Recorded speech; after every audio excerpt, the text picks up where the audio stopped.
same thing, good things will happen. But you better have the right attitude.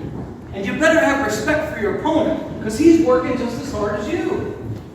Right? And your teammates are working just as hard as you.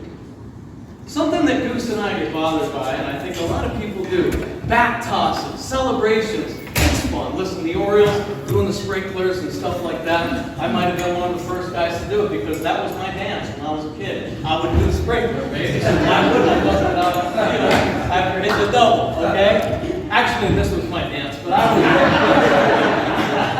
don't I'm kidding. Anyway, it blows me away because it sends such a bad example. Where is the respect in sports? The respect in the game. The respect of how hard it is. We have young players in here right now that are starting to feel how hard sport is, how hard baseball is. The challenges of getting knocked down. The challenges of all of a sudden hearing something that you just don't want to hear. You don't want to hear negative stuff as a kid. And we're surrounded by it because nobody respects the game the right way. We need to stay positive with our youth. We need to teach them and not cradle them and kick them a trophy every time they participate in something. That's how you learn how to be respectful. You work hard and you respect the people that work hard. You build character and then you're judged by the character that you have. Brooks Robinson exemplified it, and it should be a model for everybody. Not just in the baseball world, we're lucky to have it, but for everybody to follow if you ask me. And I think he should be respected and honored as long as we possibly can so people recognize that. Brooks Robinson's death has come and gone, and we don't even talk about it. One of the greatest people that has ever been on this earth. Ever. And if anybody in here has ever met him, you know it. You know it. He was the greatest, nicest person you would ever want to meet.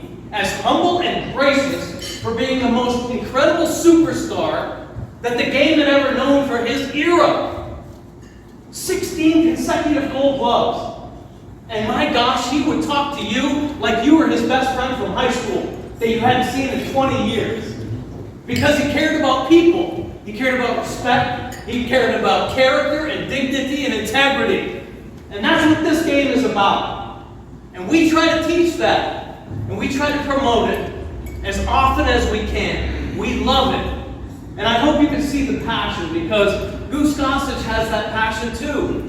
We want what's best for our kids because this game is supposed to teach them how to get off in society. Go. We got to kick them out. They have to take care of themselves. That's what baseball is. It's not about all of a sudden going to the Hall of Fame. God, do I hope every one of you does. But it's about becoming a productive member of society and doing things the right way and caring about your neighbor and caring about your teammate and caring about your opponent. That's what this game is. Okay? And that's what we try to share. And I am sorry I'm on a soapbox right now. I am so upset that Brooks Robinson didn't get more. It really hurts my heart. Brooks Robinson needs to be lifted, man. And you got to just check him out again. Just go back and look at Brooks again. Look at interviews. Listen to the way people talk about him. And it will impact you. And it will hopefully make you try to do a little bit better. Because that's all we try to do as coaches, as parents. We hope that our youth get a little bit better. Brooks Robinson is a great example for all you young people in here, and a great example for us adults too. He really is. So, I just wanted to start with that. Now,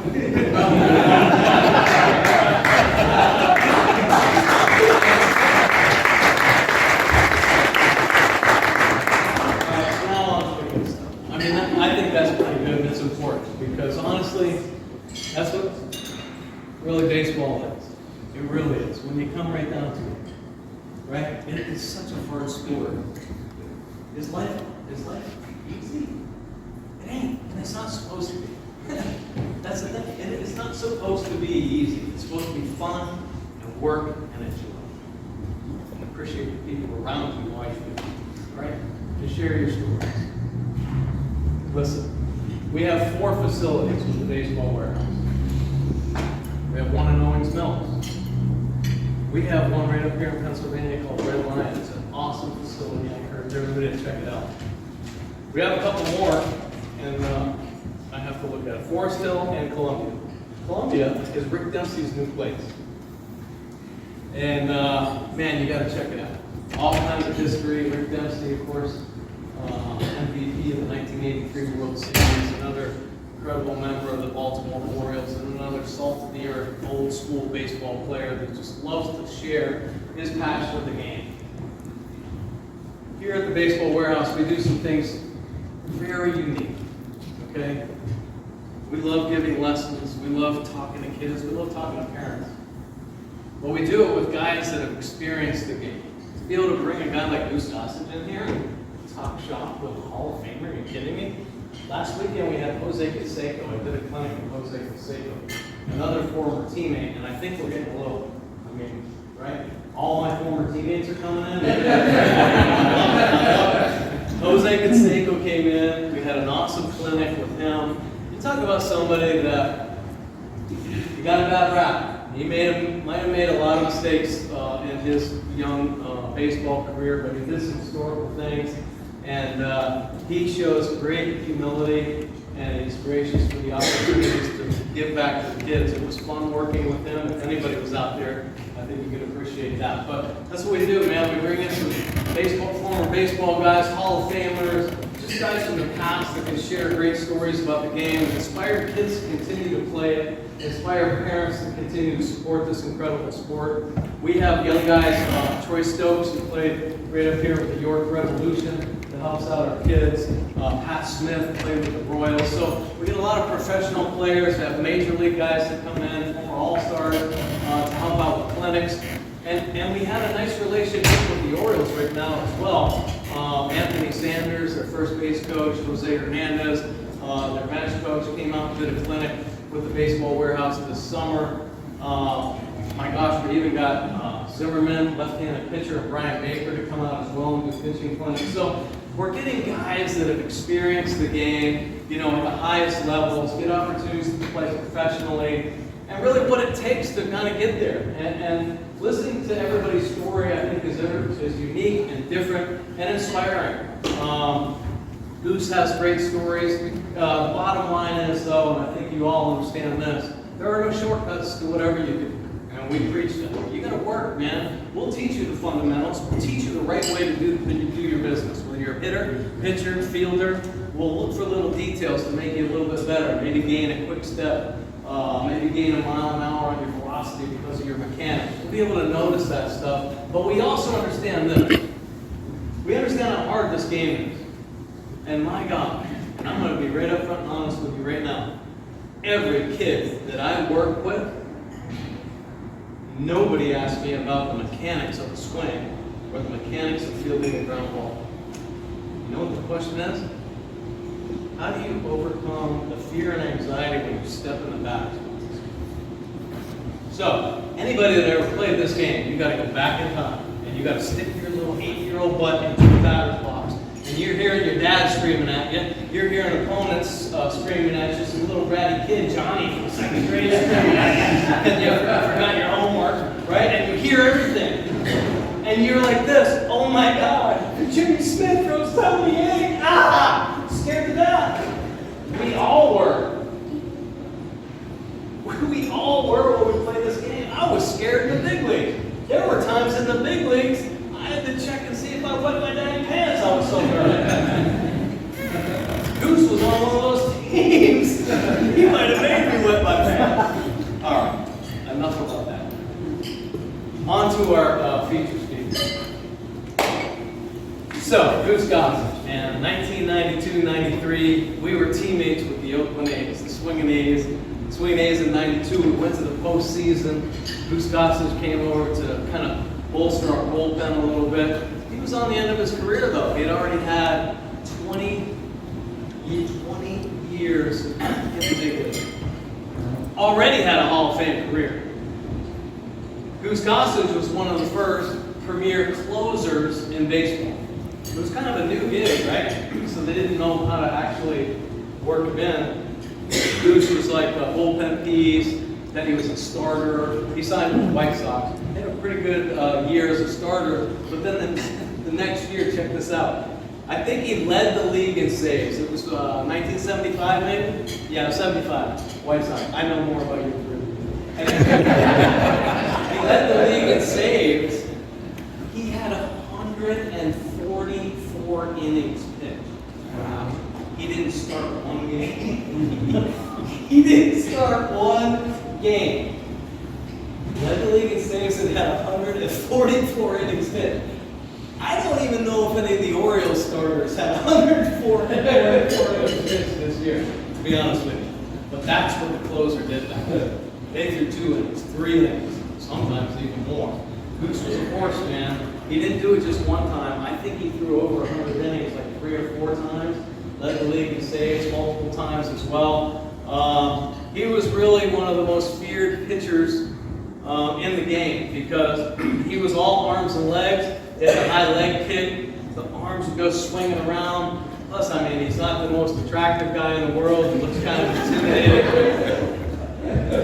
And when Goose came to Oakland, and I remember being in the locker room, Goose came in. There was like an old coach sitting there. We were in spring training.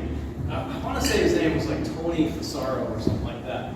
And in comes Goose, and I'm sitting down at the end of this locker because when you're a young player, you sit with the old coaches, and then it's like the young players and the rest of the team, right? The 8 players were over on the other side. And I was right by the entrance of the clubhouse for the Oakland A's. And I'm sitting there, and I think it was like me and Scott Heeman or something like that. And we're like, oh my God, it's Goose Gossage. It's like every day there's a Hall of Famer walking around. Like, are you kidding me? There's Dave Parker. There's Reggie Jackson. I mean, it was incredible. It's like kids in a candy store. And there he is, Goose Gossage. He sees this guy. He goes, Tony? Tony, I thought you were dead, man. I haven't seen you in 3 years. And he was like an old coach with the Yankees. Anyway, we both looked at each other like, holy crap, man, Goose, whatever. So I got to know Goose a little bit, and I understood, okay, when he's on the mound, he competes, like most guys in the big leagues, they got an edge, like a chip on their shoulder. You don't want to mess with them when, they're ready to go, when competition is hot, right? So there were days where I would have to kind of pick and choose how I was going to talk to Goose Gossage. Just like, because this is one example of what happened for a younger player. This was me walking into the Oakland A's training room. Get out, rookie. Sorry, guys. Yeah, that was it. So that's how the young players got treated. Okay? So if I was going to say anything to Goose, man, I better be ready for whatever. So, of course, us little kids, man, that talk back in the locker room like, hey, don't you think Goose looks like the cowardly lion from the Wizard of Oz? Oh my God. So one day I go up to him and I said, Goose said something. I said, put him on, put him on. Really? He kind of walks away. It was in 1992 and I had just had my first baby daughter. Well, she wasn't even born. I had an ultrasound picture in my locker. Okay? So next day I come in and Goose says, or I said something to Goose and he goes, how's your wife and my kid doing? I said, that's not nice right there, man. Okay, right to the jugular, right? Well, I go to my locker, and the ultrasound picture has Goose Gossage's face. He cut out the baseball card and put his face on the ultrasound picture. So, when I came here tonight, my wife said, make sure you tell Goose that his daughter's doing fine. Yeah, well, we had some fun, man, and I had some fun with Goose. There were a lot of stories about Goose, right? Being just one of those old school guys who would knock you down. He hit his mother if she would give him milk money or something like that. But I saw him hit his kid in a family game one day. He gets his wind up, he hits his son, and then he goes, get the first base! On a family day. So he did have a little bit of an attitude, but he was so much fun to play with. He was another guy that I'm telling you right now, just salt of the earth, for as many good things as he did for our great game. And to play on the biggest stage and do the things that he did is just amazing to me. As a former teammate and fan of the game, to watch guys, the greatest guys, do their thing is pretty special. And when a teammate becomes a fan, like I did almost on a nightly basis, watching these guys do their thing, it helped me become a better player and a better person. Goose Gossage was probably, geez, I don't know. I'm not even going to say how old you were when you were with the A's, but I saw him get as excited as a 22-year-old kid when he developed a changeup with Dennis Eckersley. Like he used it in the game and it came up, and I was like, what the heck? Why is Goose so excited? He ran right over to Eckersley and they're like high-fiving. He's like, yeah, do that changeup, man. What? You're like 48, man. Just go. But he loved the game. He loved learning the game. He loved trying to make himself as good as he possibly could be. These guys that played the game a long time, to be able to play that long and to have that kind of greatness for that long is amazing to me. It's truly amazing because the game is so fast that if you can't keep up, man, it just pushes you down. When you think you're on it, all of a sudden the game will keep you down. But the great ones, they just keep going. They just have incredible tenacity, work ethic. And the man that you're going to hear in 2 seconds, I promise I'm done talking, had that to the high. He's an incredible Hall of Famer. Former teammate and a friend of mine. Ladies and gentlemen, Goose Gossage.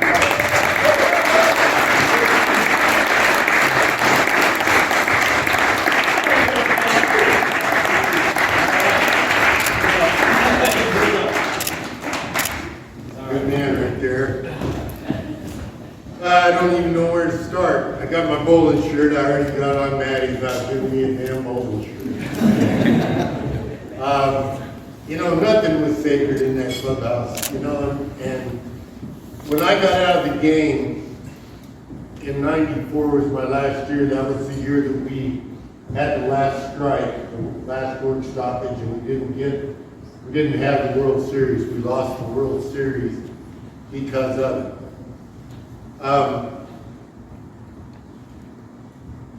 I look back at my career, nothing was going to replace me facing that hitter. And that's what it was all about, even when I was 8 years old. Some of the greatest memories that I still have are when I was 8 years old, believe it or not. You'd think you'd forget all about those memories because I played so long and so many memories in the big leagues. These young kids, this is what it's all about. We never grew up, Nola. Never. And it made me grow up, the game made me grow up real quick. Okay? Because baseball parallels life in every way. Perseverance. What is life? Jesus. Perseverance. Getting up after you've been knocked down. That's what it's all about. That's what baseball teaches you young boys. And the softball for these young ladies now. Wow. It doesn't get any better than that. Because that game parallels life in every way. It's a game of failure. What else can you fail at 7 out of 10 times and be a star? Somebody said the only other thing I've ever heard is a weatherman. So that's how difficult the game is to play. That's why these guys, this warehouse is so special to these kids. First off, the weather. Man, I'm from Colorado. I froze my ass off as a young kid trying to get workouts in a blizzard, right? On the field, in the blizzard, you know the drill, right? Well, you've got a place like these warehouses that you got guys like me showing up that are real. The torch was passed to me. The torch was passed to him. That is one of the biggest things in the game today that is missing. That torch has stopped being passed. The nerds that are running the game, putting pitch counts in these guys' heads. Oh my God. Please. It's debilitating. All they think about is how many pitches do I have? I saw it with the Yankees. As a special instructor, Mr. Steinbrenner invited me to camp. Catfish was around after I was a teammate with Catfish. After Catfish didn't play anymore, he was a special instructor. Giggery. We had Whitey Ford when I was playing. Wow. Having Whitey Ford around camp, for me, was like an out-of-body experience. I grew up a Yankee fan. The greatest day at Yankee Stadium was Old Timers Day. Meeting those guys and seeing them. But that torch has stopped being passed. It was passed to Bordeaux. I helped pass it to him. You didn't say crap if you had a mouthful of it. That's how you were acting as a rookie. And we asked questions, found out how to watch the game. They taught me everything. I got a crash course in baseball. I'm going to back up. My dad passed away when I was a junior in high school. I thought Mickey Mantle and all the greats that I looked up to put their pants on differently than I did. I had him on such a pedestal. Mickey Mantle, oh my God, I can't get Mickey Mantle out. My dad would say, hey, you're going to play in the big leagues someday. I said, Dad, please. You know, that's crazy. You know, I had never met a big leaguer in the flesh, so Mickey Mantle and all the greats that I had put on these pedestals, I thought they put their pants on differently than I did. You know, I thought, if I get a chance to play professional ball, I wanted to further my education. I had scholarships all over the country. And I really did want to follow, to, you know, keep my education going and further it. And that was the only way. We couldn't rub two nickels together growing up, but I got a lot of love from my mom and my dad. My dad passed away when I was a junior, and I came running in the house after graduation. On graduate, I'll make a long story short. Came running in the house. I graduated 2 days before from high school, not knowing I had all these letters of intent and all these schools that wanted me. I hadn't signed anything. I didn't think I was even going to get drafted professionally. I was looking more forward to going to school. And that's where I was leaning, because I was 6 and 5. I had a horrible senior year. And I came running in the house that day and I yelled and I said, Mom, I got a job coaching the kids at Bonnie, you know, my park that I grew up playing my youth baseball at. And I came running in the house and I was so excited because I had a job, first off, for the summer. And I ran right by this guy that was sitting on the couch, didn't even see him. She goes, hello, Rick. She said, this gentleman has a job for you too. And I turned around and it was a scout from the Chicago White Sox. And right then and there, he informed me that we drafted you and we'd like you to play for us. Man, I almost fell over. And so we started negotiating the contract, and it was right then that I knew I needed an agent, Bordeaux. I was offered $5,000 and I held out for $8,000. So, you know, it wasn't about the money. It really ended up being the opportunity to play something that I had dreamt about all my life. That if I ever get the opportunity, wow, I would love that opportunity. Everybody who loves baseball probably would, right? And so I ended up signing the contract. We didn't even have a car. And I borrowed my brother's Jeep from my mom. My mom had borrowed it. And I borrowed it and I went up to a place in the foothills of the Rockies, just out of Colorado Springs. A place where my dad and I always went. And I sat there under a pine tree, big ponderosa pine, and I sat there and cried for 5 hours. What have I done? Signing my life away.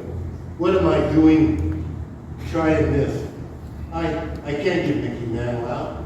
I can't get Henry Aaron. I can't get all these greats that I looked up to. Frank Robinson. all the greats that I looked up to, that I was in total awe of. I can't get these guys out. What am I doing?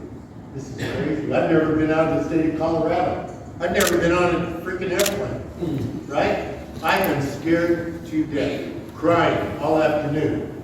It's getting dark. It's about dark. I said, I gotta get out of here. I gotta leave. I gotta go home. 2 days I'm leaving for Sarasota, Florida, the Gulf Coast Rookie League. Lowest classification of professional baseball. That's where I'm going. First plane ride, all this stuff is scary, man. I was scared to death, crying. I said, well, I gotta go. I said to myself, this is exactly the conversation that I had, young men and girls.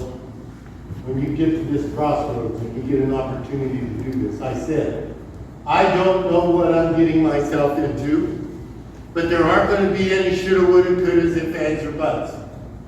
The only thing that's going to keep me from getting to where I want to go in the big leagues, I want to play in the big leagues, is I'm not good enough. Fine, so be it. But that's the only thing that's going to keep me from it. And when I made that commitment to myself, the tears stopped, the weight of the world felt like it had been lifted off of my shoulders, and I was free to go after my dream. Not only did I play one day in the big leagues that I wanted to do, put a big league uniform on one time, Bordeaux. That one time turned into 22 years.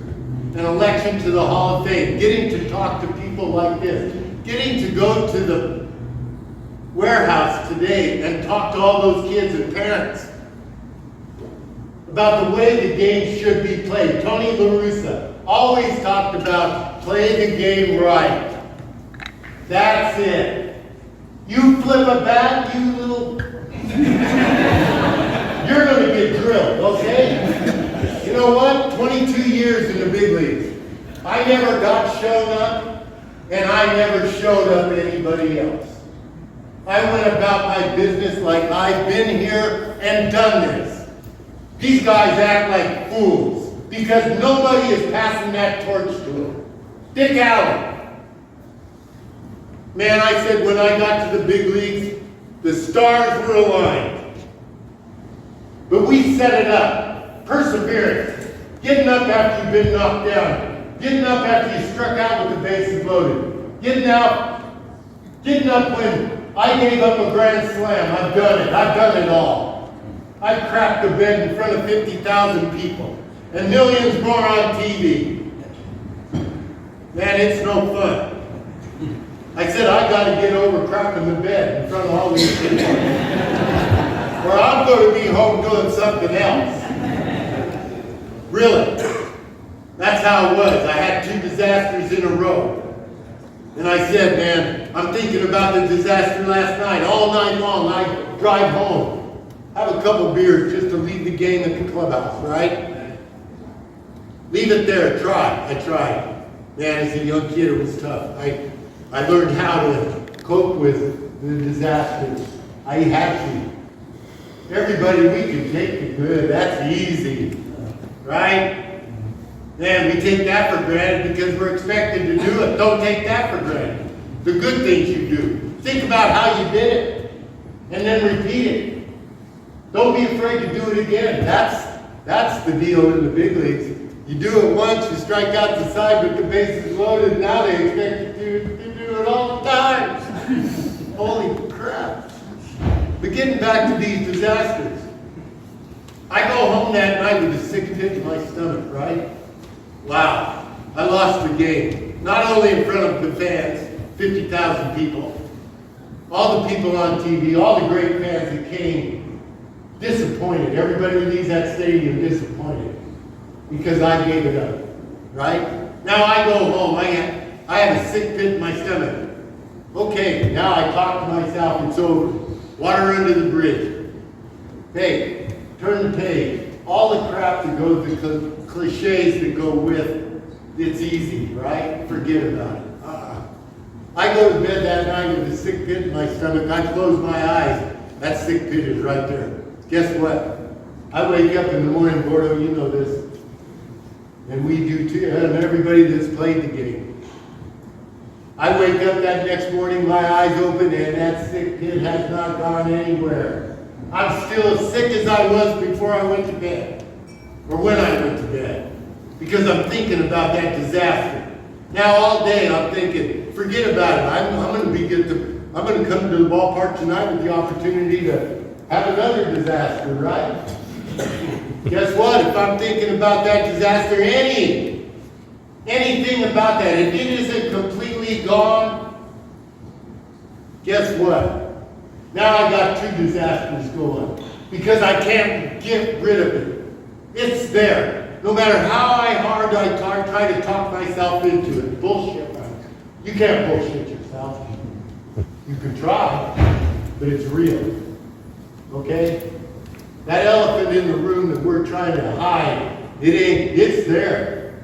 You know, when I went through a stage with the Yankees losing, I was inventing ways because I put so much pressure on myself, joining the team that I grew up loving. I get to the mound and Munson and say, how you gonna lose this one? I couldn't believe he was saying that to me the first time, and now he's running back home like, I don't know, get your little ass back there, we'll find out, I'm gonna kill him, right?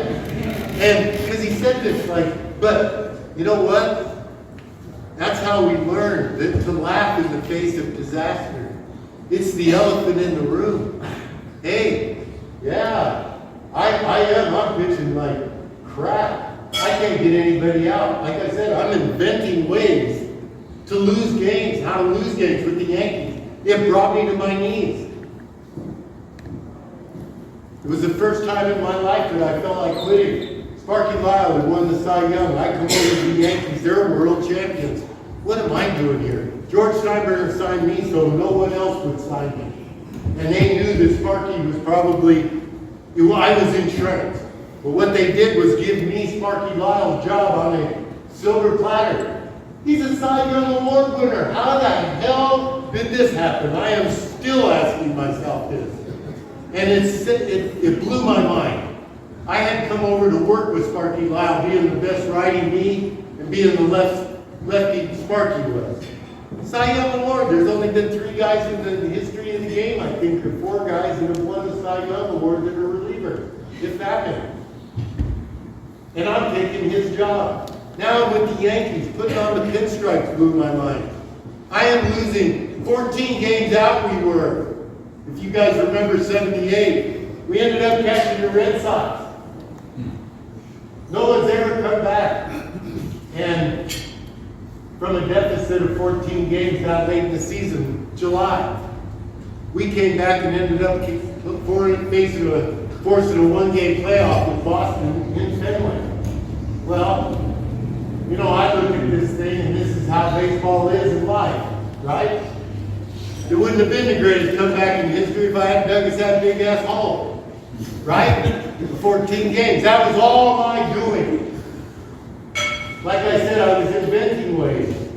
The harder I tried, the worse I got. We're our own worst enemies. We almost got to play this game like we don't care. Try that on it. That you love something and you've got all these people, the expectations are enormous. For all these little kids too. It doesn't change. All that pressure at 8 is no different than me playing with 50,000 people. Bases loaded. Wow. You know, but that's, once we do it, and we're successful, and we figure it out, how to divert that pressure that everybody puts on us, right? Go out and have fun. Enjoy the game for what it is. Man, the higher up the ladder, you know, baseball has a way of leaving you somewhere behind. I got to play it for a long time at the highest level. I was so fortunate. I wish that everybody that loves the game of baseball could do what I did. It was an amazing ride. I said it's like a 10-year-old kid going to Disney World and getting on his or her first ride, waiting in a 2-hour line first to get on their favorite ride, and it lasts for a few minutes. I got on my favorite ride and it lasted for 22 years. And I still have to pinch myself that I get to do the things that I get to do and relate to fans like you guys. You fans are what the game is all about. And any time that I can make a fan's day a little bit better by somebody coming up to me at an airport or, you know, taking a picture with me, man, and making their day a little bit better by signing a stupid autograph. How good is that? You know? It really is. And being here tonight, being a part of the warehouse, getting back to this place, being there today, I miss coaching. They meaning the nerds. I said it's the revenge of the nerds in the game today. They're the ones that put the pitch counts. They're the ones that stop that torch from being passed. I should be coaching. It's invaluable, the knowledge that I have. Guess what? They don't want my knowledge. They don't want Bordeaux's knowledge. That's why this warehouse, you're going to get guys that are going to tell your kids, hey, tough love. That's what's being a parent. That's just like being a coach. Sometimes you got to put a foot in the kid's butt. Sometimes you got to put your arm around them. Right? That's coaching exactly. Same deal. Having the expertise that the warehouse has is, you know, I wish I could have got some of that earlier in my career. You know, met Brooks Robinson. Wow. What a conversation that was. I came into town thinking about Brooks. He and Boot Powell were the first two big leaguers I ever saw in the flesh. And Boot, I'm going, oh my God, are they all this big? Like, and then Brooks, he just, you know, I was in total awe. That was my first year, my first full year in professional ball. My second year, half the season, when I graduated out of high school, was sent to Sarasota, went to Appleton, did very well at Sarasota for 2 weeks. They sent me to Appleton, and my worst fears became realities. The harder I threw, the harder they hit it. And the manager there wanted to release me. All the coaches in rookie ball fought for me. They said, no, don't release this guy. I went back to Appleton the next year. I was the MVP of the league. And I learned a straight changeup. And that's how I reincorporated my changeup, Bordeaux. That's what I was doing. And I, you know, I was still geared with number one, my fastball, but I had a tremendous slider too, a slur that Johnny Sain taught me. I had to back up. I had to have some kind of mediocre years in my early career and my first few years in the big leagues.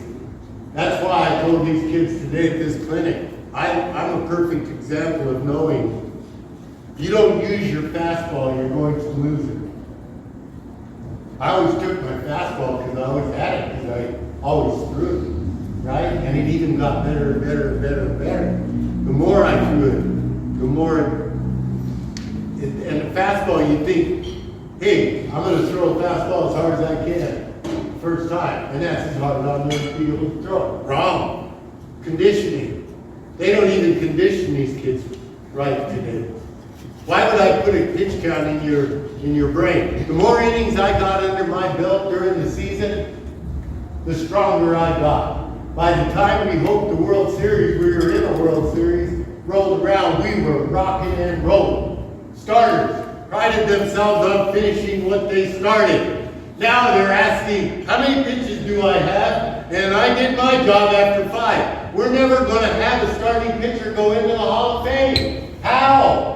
They're going to win maybe 50 games in their career? Is that the new benchmark for starters? That's what the nerds have done. They've set baseball back 100 freaking years. It's sad, and I'll tell you what, it's like they cut a piece of my heart out. I buy into the pitch counts. I would, if there were less injuries. There are more injuries today than ever. You can't play in the big leagues unless you have freaking Tommy John surgery. What the hell is that? Respect for the game. I never got shown up. That kid the other night, after what he did, I told the kids today at that clinic, you flip a bat, you're going to get drilled. Respect your opponent. Sportsmanship. Wow. I hated the Orioles. They hated us. But man, did we respect the hell out of those guys. Wow, we. Paul Blair. Brother Blair, I used to call him. One of the greatest outfielders ever. I got to play with him on the Yankees after he left Baltimore. Wow, what a gentleman. All these guys, Brooks and Mann. Wow, the respect we had for the game and each other. We hated the Red Sox. I wanted to tear their heads off, right?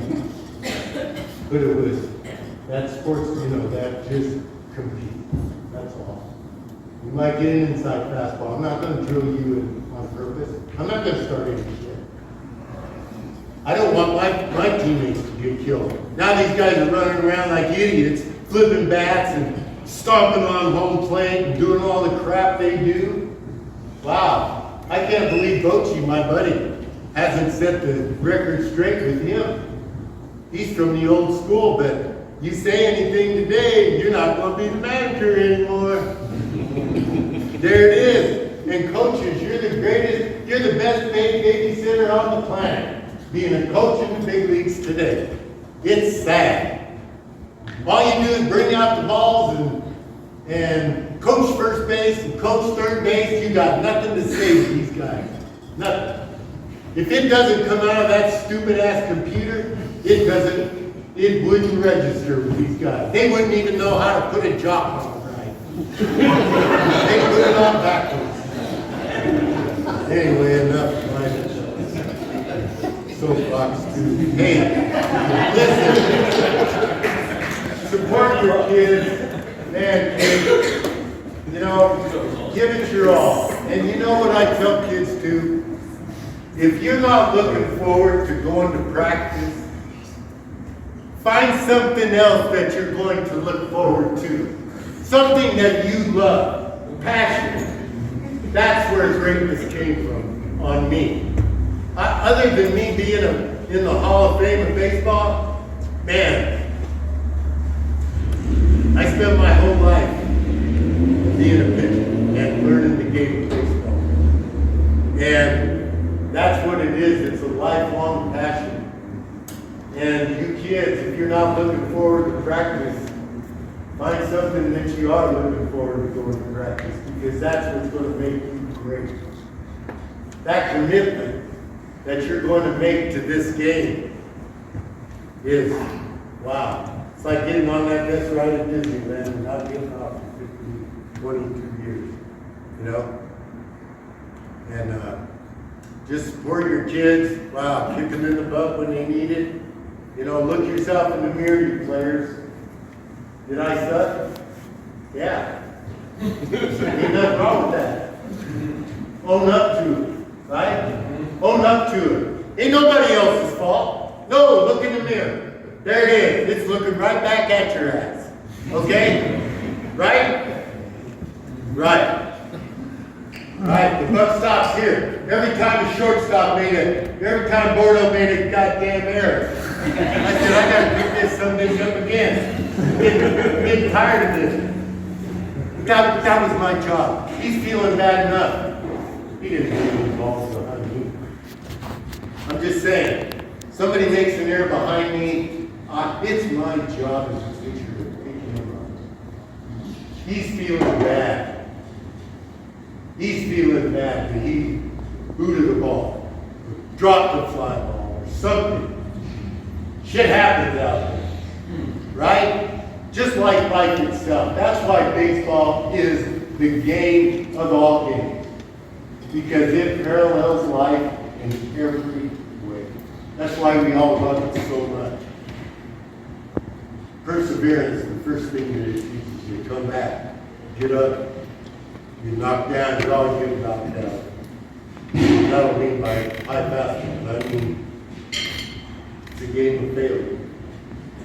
And so is life, and there's so many things besides talent that goes into the success of us as people, in real life, and as baseball players. Thank you, guys.